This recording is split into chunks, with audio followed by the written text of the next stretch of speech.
दोस्तों ये इलाज का एक ऐसा तरीका होता है जिसके जरिए त्वचा, बाल और शरीर से जुड़ी कई सारी बीमारियों को ठीक करने का दावा किया जाता है। लेकिन क्या ये सच में काम करता है? इसे कराने के क्या क्या फायदे, क्या नुकसान हो सकते हैं? हिजामा कब, कैसे और शरीर के किन किन अंगों पे कराना चाहिए? किन लोगों को हिजामा कराना चाहिए और किसे नहीं कराना चाहिए? और इसे कराते वक्त कौन कौन सी बातों का ख्याल रखना चाहिए? इन सारी बातों के बारे में आज की इस वीडियो में हम बात करेंगे।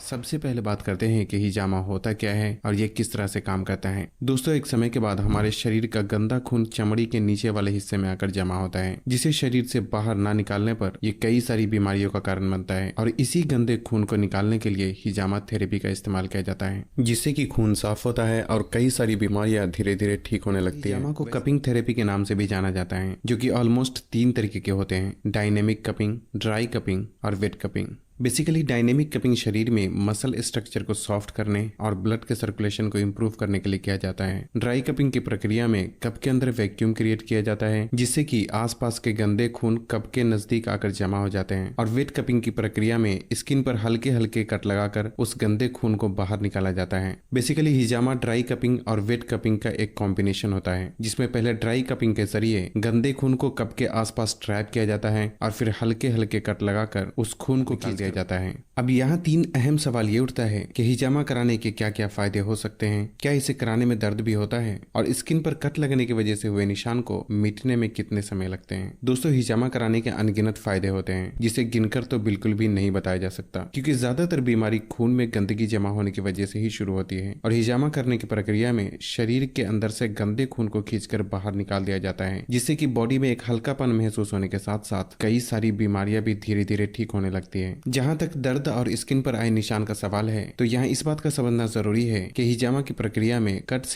स्किन के ऊपरी हिस्से पर ही लगाया जाता है, जिससे कि दर्द भी बिल्कुल ना के बराबर महसूस होता है और कट्स के निशान भी ज्यादातर 1 हफ्ते के अंदर अंदर ही खत्म हो जाते हैं। अब बात आती है कि हिजामा किन लोगों को कराना चाहिए और किसे नहीं कराना चाहिए। दोस्तों वैसे तो औरत हो या मर्द, पूरी तरह से तंदुरुस्त व्यक्ति भी बॉडी को डिटॉक्स करने के लिए हिजामा करा सकते हैं, क्योंकि वक्त के साथ साथ हर किसी के खून में गंदगी जमा हो ही जाती है, जो कि बाद में कई तरह की बीमारी का कारण बन सकती है। लेकिन खासकर जिन लोगों में स्किन से जुड़ी प्रॉब्लम जैसे कि एक्नी, पिंपल्स, एक्जिमा, सोराइसिस, बालों का झड़ना या गिरना, लीवर से जुड़ी problem, high blood pressure, high cholesterol, arthritis यानी जोड़ों का दर्द, माइग्रेन, बार बार होने वाला सर दर्द, हार्मोनल प्रॉब्लम जैसे कि थायराइड, पीसीओडी, मोटापा, सेक्सुअल प्रॉब्लम, बार बार सर्दी जुकाम होना, अस्थमा, इनफर्टिलिटी यानी औरतों और मर्दों में औलाद न होने की समस्या, कमजोर पाचन और इम्यूनिटी पावर को बढ़ाने के लिए भी हिजामा करवाना एक बहुत ही बेहतर ऑप्शन हो सकता है। लेकिन ध्यान रखें कि जिन लोगों को बुखार, डायबिटीज, एपिलेप्सी और लो ब्लड प्रेशर की प्रॉब्लम है, या जो लोग खून पतला होने की दवा का इस्तेमाल करते हैं, तो उन्हें बिना डॉक्टर की सलाह के हिजामा नहीं करवाना चाहिए, क्योंकि इस सिचुएशन में बहुत ही एहतियात की जरूरत होती है। इसलिए ऐसे में हिजामा करवाने से फायदे के बजाय नुकसान भी हो सकता है। हालांकि आप हिजामा करने वाले से भी ये बात पूछ सकते हैं। यहाँ एक सवाल ये भी उठता है कि कितनी उम्र के लोगों के लिए कोई खास उम्र मुकर्रर नहीं है, क्योंकि ये व्यक्ति के फिजिकल सिचुएशन पे डिपेंड करता है। लेकिन फिर भी 12 साल से कम और 50 साल से उम्र के ज्यादा लोगों को हिजामा नहीं करवाना चाहिए, या फिर अगर कराते भी हैं तो कोई माहिर हिजामा थेरेपिस्ट की सलाह जरूर लेना चाहिए।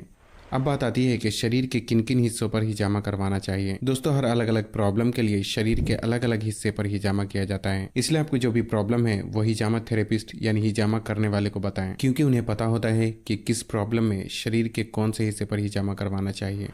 अब बात आती है कि कब करना चाहिए। दोस्तों वैसे तो हिजामा कभी भी कराया जा सकता है, लेकिन सोमवार, मंगल और जुमेरात के दिन को हिजामा कराना सुन्नत तरीका माना जाता है। सबसे पहले ये समझना जरूरी है कि अभी के टाइम में जिन लोगों को हिजामा का हा भी नहीं आता, वो भी पैसे बनाने के लिए दुकान खोलकर बैठे हैं। लेकिन आपको हमेशा ही उनसे हिजामा कराना चाहिए जिनके पास हिजामा करने का अच्छा खासा एक्सपीरियंस होने के साथ साथ वो इस फील्ड में माहिर हो। दूसरा ये कि हिजामा करने से पहले आपके मन में जो भी सवाल हो वो हिजामा करने वाले से जरूर पूछें, और साथ ही अपनी मेडिकल हिस्ट्री भी अपने हिजामा थेरेपिस्ट को जरूर बताना चाहिए। और तीसरी बात यह कि आपको वहां हिजामा कराना चाहिए जहां साफ सफाई का खास ख्याल रखा जाता हो, और स्किन पर कट लगाने के लिए हमेशा ही नए ब्लेड का इस्तेमाल किया जाता हो, क्योंकि पहले से किसी और पर इस्तेमाल किए गए ब्लेड का दोबारा इस्तेमाल करने से ये फायदे के बजाय नुकसान पहुंचा सकता है। दोस्तों कुछ बातों का हिजामा करने के बाद भी ख्याल रखना बहुत जरूरी होता है, जिसमें हिजामा कराने के बाद कम से कम 24 घंटे तक कट लगाई गई जगह को पानी के संपर्क में आने से बचाना चाहिए, और साथ ही कम से कम 24 घंटे तक एक्सरसाइज, धूप में निकलना और ऐसा कोई भी काम नहीं करना चाहिए जिससे कि पसीना निकले, क्योंकि स्किन पे लगाए गए कट्स ताजे होने की वजह से पसीने में मौजूद बैक्टीरिया नुकसान पहुंचा सकता है। साथ ही खाने में 2-3 दिन मिल्क प्रोडक्ट और नॉन वेज से परहेज करना चाहिए ताकि स्किन पे लगाए गए कट्स जल्दी हील हो सके। लेकिन 2 से 3 दिन के बाद आप सब कुछ पहले की तरह कर सकते हैं। और अगर आप चाहे तो एहतियातन ये सारी बातों के बारे में हिजामा करने वाले से भी पूछ सकते हैं।